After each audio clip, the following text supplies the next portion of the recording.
That's a good question, what you were saying about fragmentation of knowledge. Fragmentation of knowledge, why is it bad? First, because at the end, as I said, you are specialized, but you don't have the overall understanding. And you sometimes are very specialized in one field. And the instruments, remember Einstein, who at the end saw that what he was producing was used for the nuclear bomb. I say, if I had known, because in that field, then it was used for other ends, other goals. This is why it's bad. Is it possible for a Muslim to have all this together? That's not possible. What was possible for somebody like Ibn Rushd, for example, being a philosopher, a physician, and others in the old time, is no longer possible for us. If you are specialized in religious field, it's going to be very difficult to be specialized in all the fields. So you can and you should have the basic understanding in your as to your religious reference and in your field, that you can do that. So whatever is your job, at least you need to have an ethical framework, the rules that are needed to be able to navigate into that field and to know. At a certain level, you will need people who are more qualified, either in your field or in religious reference. And this is why it could be but collective.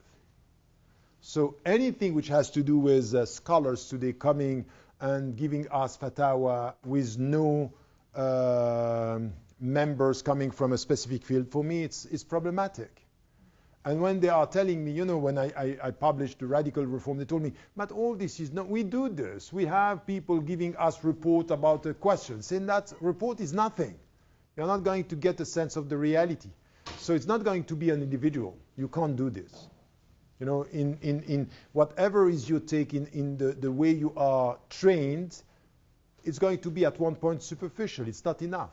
So we need to bring a collective dynamic among scholars. But at least at the individual level, you should be religiously equipped with what is necessary for you to be autonomous. You should be autonomous, meaning at one point you should be equipped to deal with the challenges of your own life.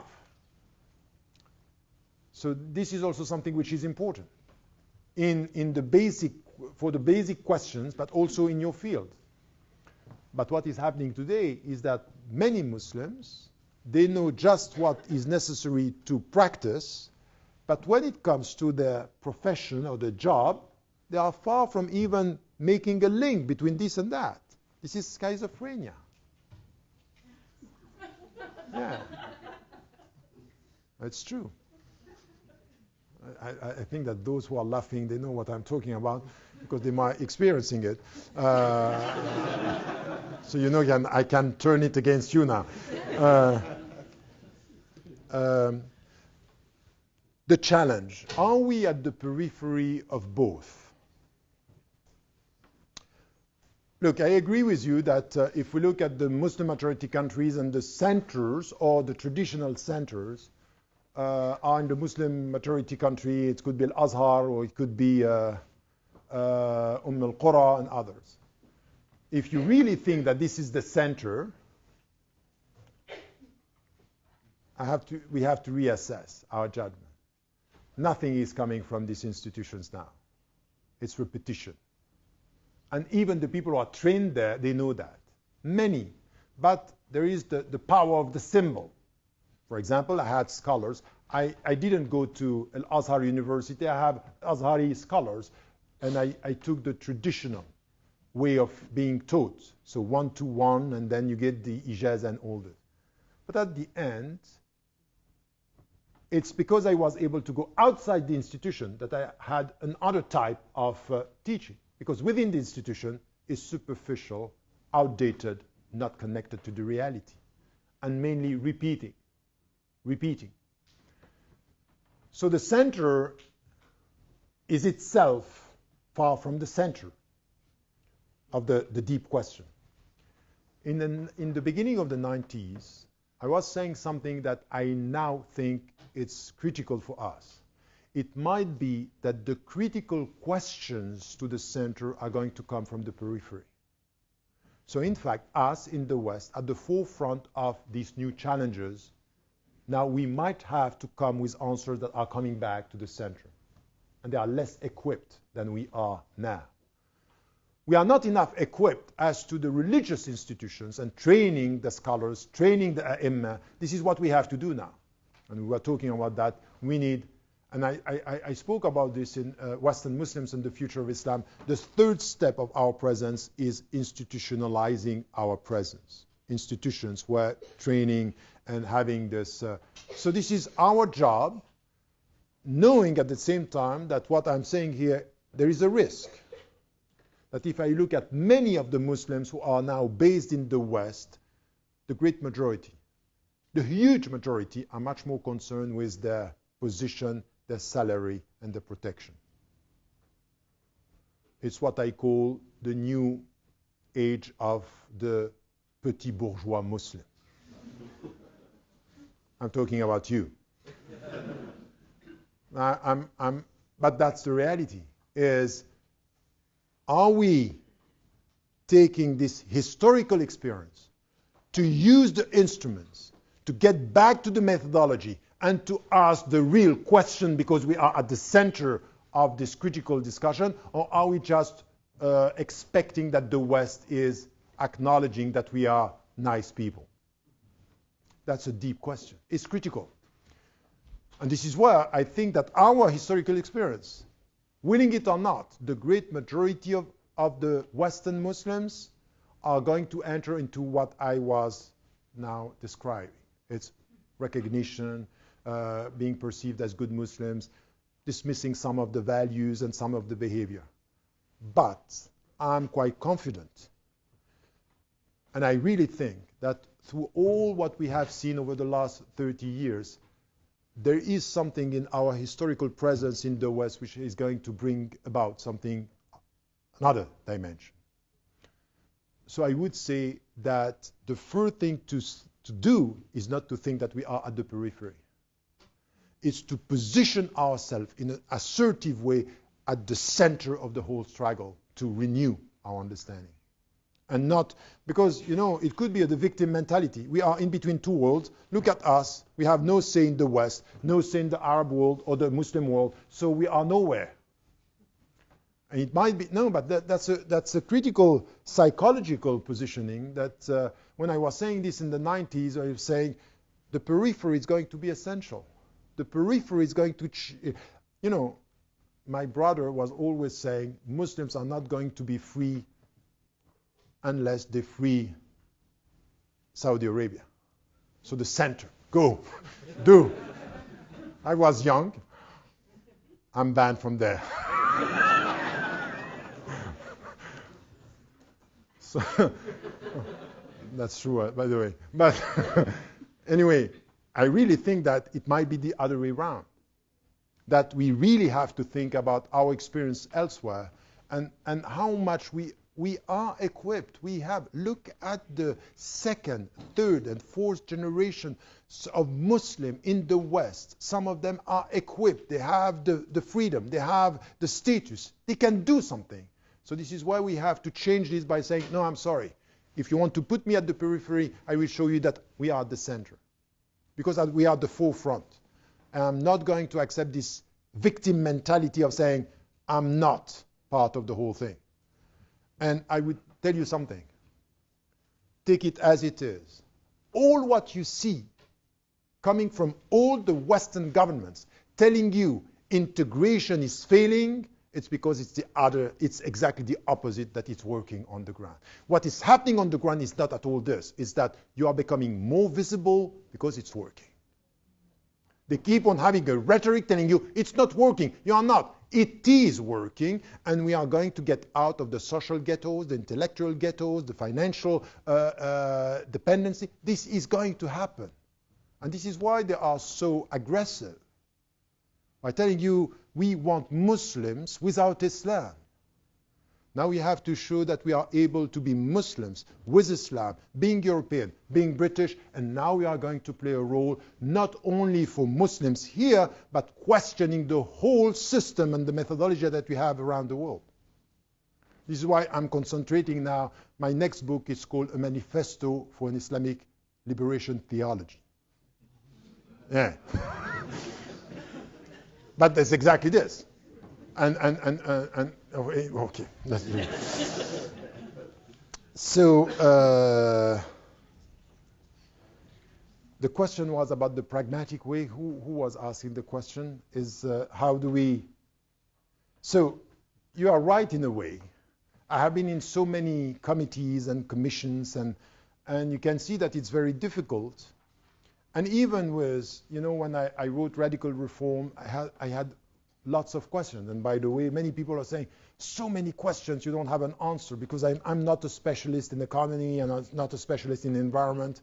I studied the basic questions, but now I need specialists to come. And what I realized over the last 3 years is that what I was saying during the break is that you put the scholars of the text, you put the scholars of the context, you put them together, they don't understand each other. They don't speak the same language. They don't have the same. So there is a gap. And especially with the scholars who are trained in a very traditional way, they don't get it. So now we are focusing on younger scholars, and we need to work with them and to bring them together. And it could be that scholars that are trained in the West and at the same time in Islamic traditional institutions. So we need now to try to find this link, this connect between this connection between the scholars, and then to be also pragmatic in the way we are trying to translate this. So it's very difficult because it means that you are talking at the same time about renewing the methodology and finding the scholars who are able to understand that. And when I'm talking to you like this, there are some scholars and ulama, young, and people coming from the different fields, political sciences, experimental sciences, and human sciences, that get the sense of what we can do and in which way we have to reassess the whole question. So pushing the people not to be observers of what is happening, to be much more involved, and to try to be equipped, it's something which is important. Now, for the time being, there is one thing which is a failure, is that the concrete answer that we may have to concrete question now, we are very far from producing something. It's still very general, very theoretical, and this is where we need to be much more involved. But I don't know if in the last book, the book that you have here, and in the previous book, in the Radical Reform, I really think that we are ending a cycle now. That the 20th century was, the revivalist movement and renewal and tajdeed and ijtihad was something which is, but we are ending now. We need something which is new. So I'm just participating to the end of the cycle. That's real. I reached the limits of what I can produce, thinking that now what we need is younger generation scholars who are being able to come with something which is new on this, with all what we were doing, but putting themselves at the center, not at the periphery.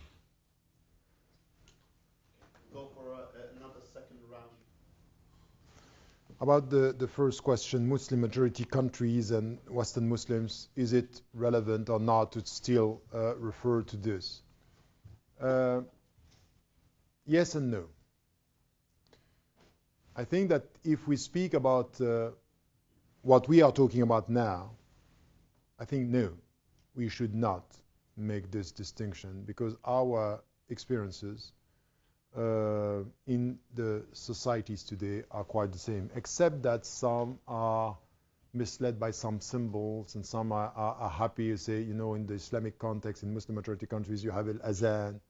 By the way, you can put it on your computer, that's fine as well. So I think that the context and the culture, and even in some Muslim majority countries, the daily life, it's not as Islamic as as that. So I think that all these symbols and this perception at that level, it's different in our discussion now. Now, in daily life, with some of the challenges that you have in Muslim majority countries, and within the majority, when the Muslims are in majority, there are still different challenges sometimes about the way you deal with the references and you deal with the current culture. I would say, for example, that in Muslim majority countries, the relationship to power is different. The relationship to culture is different. Especially, for example, you know, you go to an Arabic country and they look at all the rest of the world as not being very much Islamic because they are not at the center of the Arab culture, and first Islam was coming from an Arabic culture. So it's an Arab culture, and Arabic was the language of the Quran. And that's the problem. When I'm saying this to people coming from Pakistan and Bangladesh, they like it. When I'm saying, you know what, it's true that Arabic is the language of the Quran, but the Arab culture is not the culture of Islam. I say, yes, yes, good. Say it again. But then, so I repeat it because I know you like it. But at the same time, you come to Britain, and the way the Bangladeshi or the Pakistani are dealing with the British culture is exactly the same as Arabs are dealing with the Pakistani and the Bangladeshi culture. I say, yes, it's... And then you have somebody who converts to Islam.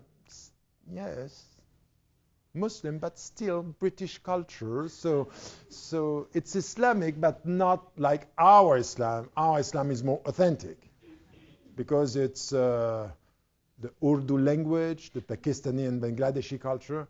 So we are all projecting onto others exactly the same attitude. But what I'm saying here is that you have to take this into account because the cultural setting has an impact. So I would say some of the challenges in Muslim majority countries are quite different from the challenges. I wouldn't say the challenges, but the priority in the challenges are different. So you still have sometimes to deal with questions. So for example, when I go to the Middle East, in some Muslim majority countries, I can feel that the relationship to the rest of the society is quite different. For example, here in the West, when it comes to, you know, it was said that I don't like the concept of minority, and I don't like it when it comes to citizenship. But there is something that we were told, and myself, when I wrote in the beginning of the 90s, I wrote to be a European Muslim. What was told to us is you have to abide by the rules of the country, the legal framework. So in fact, you have to integrate into the legal structure of the state. This is what we heard. And we try to think about fiqh in the way, how are we going to fit within the legal? And in fact, this was not the question. This was a misleading question to avoid one which was deeper than that in fact the question is not if you abide by the law, but because the Muslims are abiding by the law, it's the sense of belonging to the nation. The problem is not with the state, it's with the nation. And some are looking at us now in the West by saying, yes, you have the passport, but you don't really belong. They are creating an informal status of foreign citizen. And this is difficult. It's difficult for them to put us within the common narrative. This is why prevent and everything which is said about political Islam is British values. As if you, as Muslim, you have to prove not only that you abide by the law, but you share the narrative. So you are within the state, outside the nation. And that's the reality of it, which is exactly what Trump, to Cameron, to Holland, to all of them, they are doing exactly the same. Or they are saying exactly the same. I'm saying this why? Because then you go to Muslim majority countries and you see that the way they deal with religious minorities is exactly the same. I was in Malaysia and dealing with Muslims say, you know what, I talk to so many people of other faiths, and they feel that they have a second-class citizenship because they are not part of the narrative that you're creating, the Malay culture, which is Islamic. So you are doing the same. So I would say here that sometimes this arrogance or this lack of understanding of what it means to belong to, it's exactly happening the other way around in Muslim majority countries. So it's not exactly the same. And I'm using my experience in the West to go to Muslim majority countries and to question exactly this, that at the end it's not a question of legal equality. It has to do with equal sense of belonging to the nation. The fact that you can say we. Who told me this? Who taught me this? All the messengers and all the prophets being rejected by the people and talking to them say, Ya qawmi, my people. So that's also something which, so I agree and not agree with the whole thing. I think that on some issues we have to avoid this, and especially when it comes to fiqh, and especially when it comes to the level of our discussion here. Now, implementation of Sharia. I'm not saying that Sharia or the legal framework is not essential. For me, the legal framework is essential. But for me, Sharia, it's a concept as it is put here. And also, it's the path towards faithfulness. So I would say exactly the opposite. Instead of thinking, do we have to implement Sharia? I would say Sharia is already implemented the very moment you say La ilaha illallah wherever you live. So you live in Britain and you say La ilaha illallah, you are a believer, you are implementing Sharia. A Shahada is to be a Muslim. A Sharia is to remain a Muslim. It's the path. You start in Sharia. So for example, people didn't understand when I was saying, you know what, I abide by the law of the state here in the UK. It's my Sharia. When it's said in the legal framework that we are equal before law, that's me. That's my Sharia. Everything which is good is my Sharia. Everything. So Sharia is based on the good and the human and interests, masalih al-nas. So it's my Sharia. So we have. So the point is not to reduce it by saying you start implementing the Sharia when we come with the legal framework, which is wrong, or the penal code, which is punishment, which is completely wrong. This is just the other way around. I say when you start with freedom, education, no freedom without education, responsibility, equality, and justice, that's your Sharia. And anything which is coming from another source, culture, or society, or legal framework, implementing this, it's yours. So I would say exactly the opposite. To be able to say this, you have to redefine Sharia. Exactly. So you know what you have to do in Britain, what you have to do in your life is to claim again the authority on the definition of your terminology. Sharia, jihad, even governance, pluralism, shura, equality, men and women, all these things, we have to be able to do this, and we have to reassess this by coming with a very powerful discourse based on your own definition. For too long now, our terminology or our notions were translated by either Orientalists or Muslims who were not understanding the context within which they were living, and they were giving us reductive notions. So linguistic jihad. Yes, there is an intellectual jihad and a linguistic jihad. I'm struggling with this. It's true. It's serious. You know, this is politics. Language is power, said Foucault. And he's right. Who is deciding the meaning of the words? So yesterday you were telling us Nelson Mandela was a terrorist. All of a sudden he is the freedom fighter and the great man in the world. Who decided that? That the very people who were putting him in jail and supporting the government, the United States of America, they wanted to go and to visit him before he was dying. The same. Who decided this? The people that yesterday you were telling us they were freedom fighter against the Russian in Afghanistan, then you were supporting them. Bin Laden was the first that you were supporting. Now they are the terrorists that we have going to bombard because they are the worst on earth. So, but at that level, it's very clear. In our daily life, it's exactly the same. Who is deciding? Who is defining? Who is giving us the terminology? And if you don't do this, if you, based in the UK, being able to stay 2 days here in a seminar, meaning that you have the knowledge and you can build and construct something which is a universe of reference based on your terminology and your definition, if you don't do that, who is going to do it?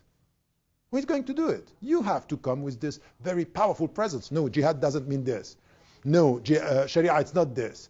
And be careful that you have some Muslims playing with the words against what we are trying to do. Even, for example, you have Islamism. I'm teaching this at Oxford and say, what do you mean by Islamist? You are putting everything. It's completely, it's a mess. You are confusing, but it's in fact, it's not because of ignorance. There is strategic ignorance as well, as much as you have strategic diversion. So be more equipped, but I think that this is why. I'm sorry, I take one question, I go for other things, but look, extremist group. Who was asking this question about extremist groups? Yeah, it was. Look, there are limits to the way you are going to unite people. Some of them are not going to even accept in the way they are dealing with the leaders of the extremist groups. They don't even consider you as having the credential or being part of the whole discussion. So I think that when it comes to a dialogue, we should be humble and know the limits. It doesn't mean that we have to cut communication. We also always try and try to think about the methodology and the way they are dealing with the scriptural sources. But at the end, where, for example, we have been studying what was produced by ISIL, produced by Daesh, they are referring to some verses. Whatever is your methodology on this, they are not going to listen, the great majority of them.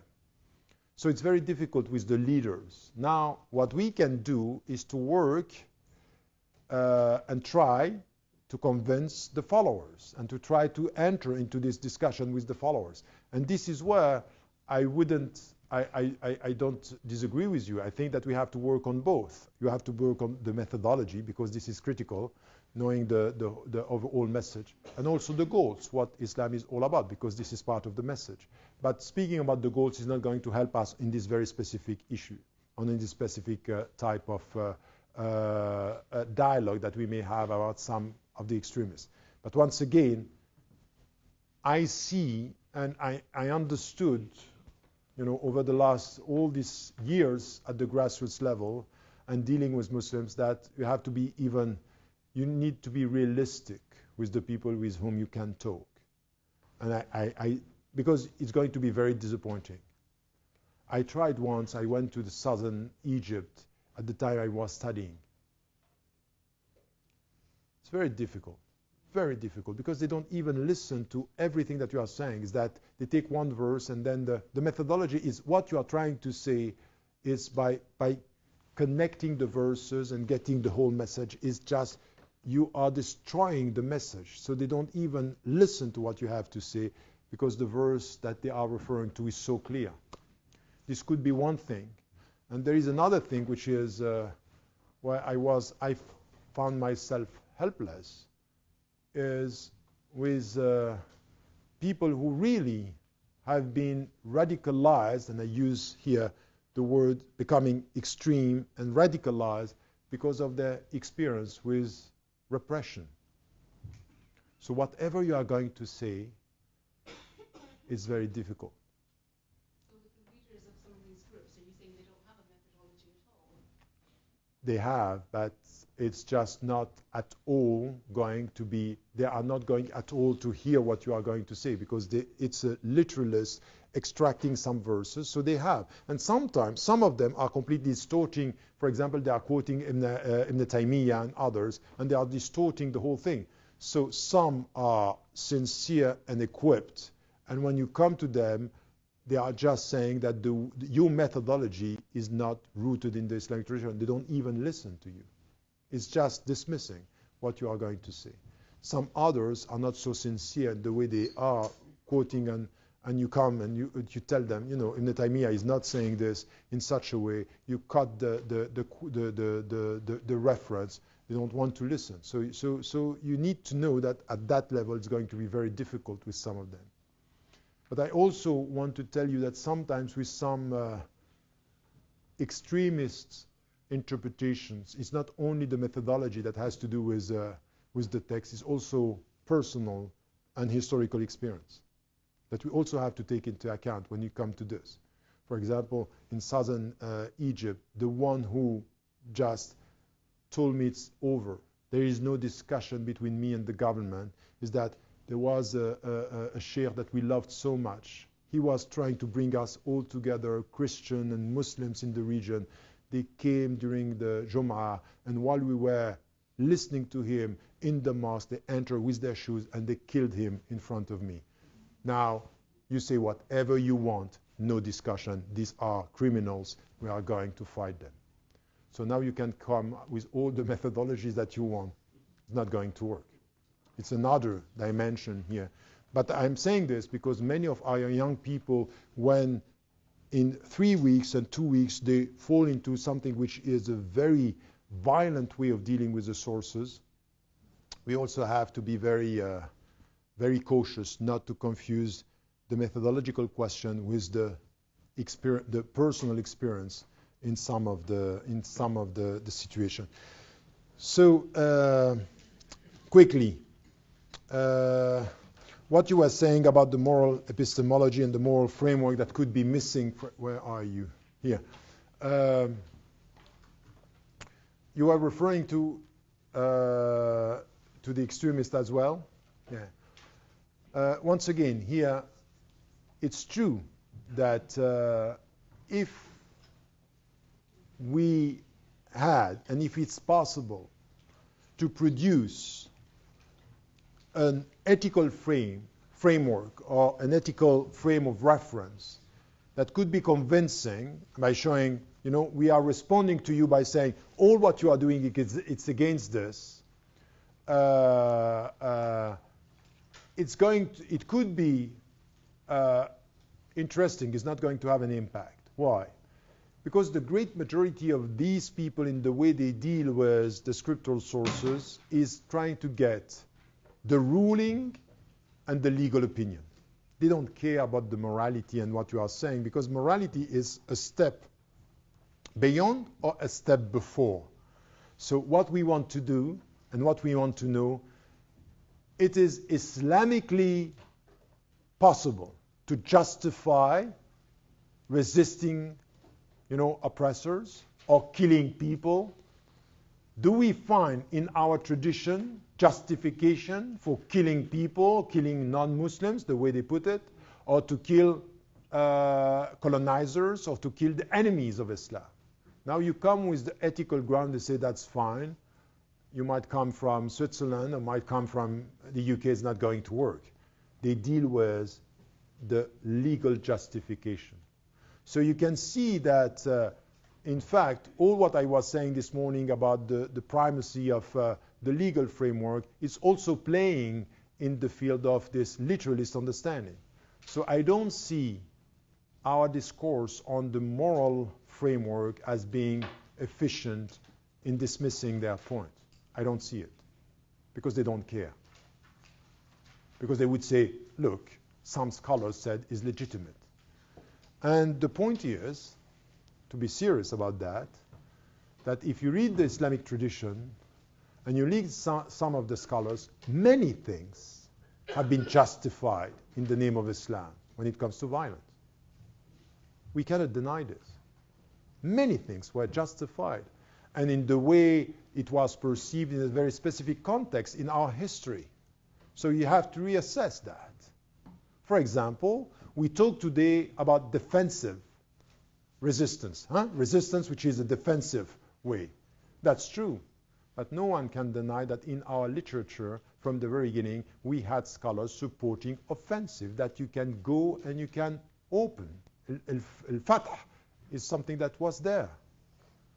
So this is where we have to not to deny what was produced by our scholars, but to reassess with the understanding of the moral framework and the understanding of the overall message, even as to the rules. And for example, the deep discussion. I know that some of the Muslims didn't agree with me when I was saying, you know, I was banned from the United States of America for 2 reasons. This is what the Homeland Security told me when they came, say, why are you saying that the resistance in Iraq is right? And I said, yes, it's right because you are wrong. You have nothing to do there. That it's a legitimate resistance to wrong and illegal occupation. Second, are you supporting the Palestinian resistance? Yes, and the Palestinians are right to resist the Israeli colonizers in the occupied territory and everywhere, because this is a colonial project. This is something that I added here, is the resistance is legitimate, and my point is the means should be legitimate. Killing innocent people in Israel, it's not for me morally defendable, which was putting me at odds with Sheikh Yusuf al-Qardawi and others, and I had a discussion, I said, and I repeated this, I think that's not the right way of putting it. For me, you have the right to resist, but your means of resistance should be as ethical as the goal of your resistance. But that's not enough for the United States of America, of course, and even by saying, we have to be courageous here. When the people are saying you have to condemn violence, you say, yes, we condemn violence, but please, we have to make a difference between legitimate resistance to occupation and violence coming from Daesh. So for example, when Sharon was saying, now you know what it means, what terrorist means after 2001, and equating this with Yasser Arafat, or today saying Daesh and Hamas are the same, I'm sorry, that's not acceptable. That's not. And many Muslims, in order to be accepted in the discussion, they don't dare speaking about this. I'm sorry, it's a legitimate resistance. And to say it, I'm quoting the one who is praised now as the icon of human rights, Nelson Mandela, who said, we are not going to be free and truly free in South Africa until the Palestinians are going to be free. And these people were elected, so I talk to the elected people, and their resistance is legitimate. And he's right. Now you can disagree with the means, but you have to accept the resistance. The problem is that many of us today, in this discussion, we are so scared to be this. And this is where the young people, they are not going to trust us, and they are going to people who are going to say straight to the point, because we are not courageous enough to say the truth or to speak. So if there is no constructed political discourse on moral terms, what I'm saying is very moral. It's very moral, because what I'm saying, who are you praising in Britain? Who are you praising in France? The resistant. During the Second World War, the resistant was, these were the people who are the dignity of your country. So why is it now that you come and you say to all the resistant to oppression, you are terrorists? Because they are not protecting your interests. So you change the words depending on your interest. If you come with this, you know, there is a mayor in Belgium saying, this discourse coming from Tariq Ramadan is the best protection to terrorism and violence, because he's speaking by saying legitimate resistance, no blind violence, and then we have to have a moral resistance. And I think that this is where we don't have these voices coming from the Muslim communities. It's as if we are scared to differentiate. And when we don't have a political discourse, the void is going to be taken by people who are speaking in our name, but they are not responding to the need of the young generation. And the young generation, they want something which is substantial. Tell me what I do with discrimination. Tell me what I do with occupation. Tell me what I do with oppression. And say peace and love. And then you ask yourself why. So I would say that the moral framework should be here. Okay, quickly. 2 questions. Yes, I think that you are right, and it's very important for both scholars, so to speak, to know exactly the limits of their expertise. That's true. And I think the best way here is to bring them together as well, because this is where they can see the limits. And I can tell you, we did this with all the seminars that we had. It was quite clear that some of the scholars, they were feeling, I keep on repeating this because it was so obvious. When you speak with shuyukh, with shuyukh who were, trained in Islam, the way they speak about the West is quite dismissive. Put them with Western scholars, and you can smile. Because you see that there is a kind of a complex and a kind of, they want to convince them, and they like them, and at the same time they don't like the fact that they like them, as all of us from the South. Liking the West, but not liking the fact that we like, so it's schizophrenia. Anyway, so that's the reality. So when you bring them together, you can see here, the knowledge. It was the case in psychology. It was the case in economics, in media. Then we put scholars, and you can see that there is a gap here. So the best is for the scholars to be brought together and to have this dynamic, and this is where the people can get a sense of the limitations, because many of the shuyukh, they think that they know almost everything about economy or about medical sciences, and it's a problem. On the other side, you have some in their field, they know a bit of Islam, and they are becoming shuyukh and fuqaha. This is the reality of it. So I think that this is where it's very important to bring the people together and to work. We have to put the people in a situation where they are confident with their expertise and humble as to the limits of their expertise. So this is a setting. The people who are bringing them together, they should think about this. Acknowledging your knowledge and acknowledging, or making you acknowledge, without saying it, the limits of your knowledge. So this is what, this is why the form of the setting is as important as the substance, how you are coming to bring the people together to make them feel this. And the last question, which is a spiritual one.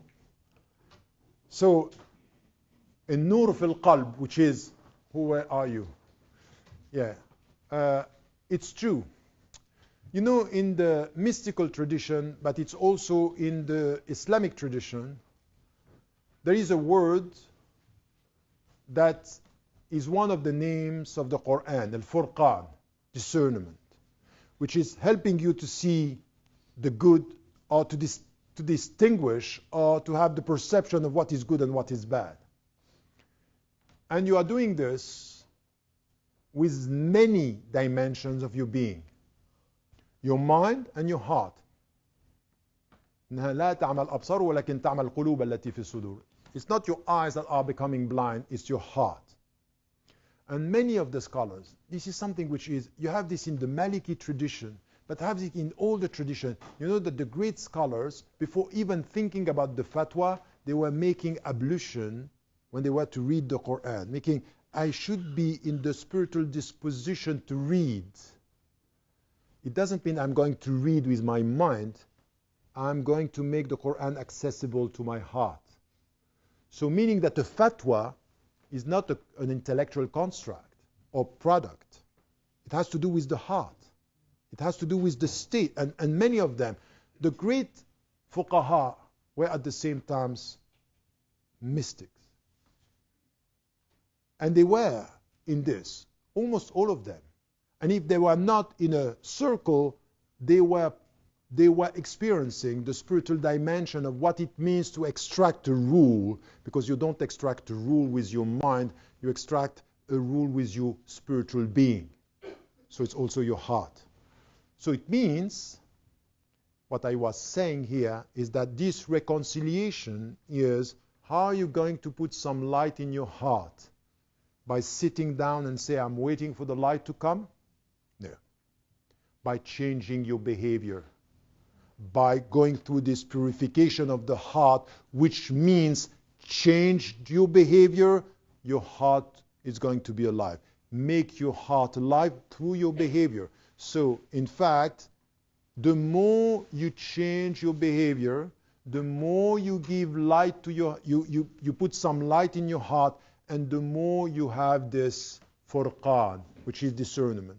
Sometimes you see, and this is the difference between a zahir wal batin. A zahir is the visible, the phenomenological dimension of the text. Al-batin is what is hidden within the text that you can get with your heart. And sometimes this intuition, this spiritual, what we call in Arabic, ilham, spiritual inspiration, it's coming with the scholar, it's coming with ordinary people.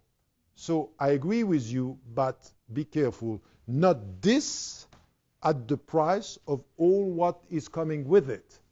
Reforming your behavior, educating your mind, and knowing how you have to behave with your own body. It's a comprehensive approach. It's not one versus the other, which sometimes is presented by mystical groups by saying, no, the heart is everything. No, the heart, you know why the way I'm putting it, it's coming from my father, rahimahullah. Once he was very tired, and I came, and he told me something. I was very young, and it never left my mind. He said, you know what? Your heart is the light, your reason is the way. Yes. The light to know where you go, but the reason to know how to go with this light. So you need both. No light in your heart without some light in your reason, and no light in your reason without light in the heart. The light is giving you the way to look at things, to see things, and reason is helping you to follow the direction. Wallahu a'lam wa a'la wa ahkam. Assalamu alaikum. Sorry.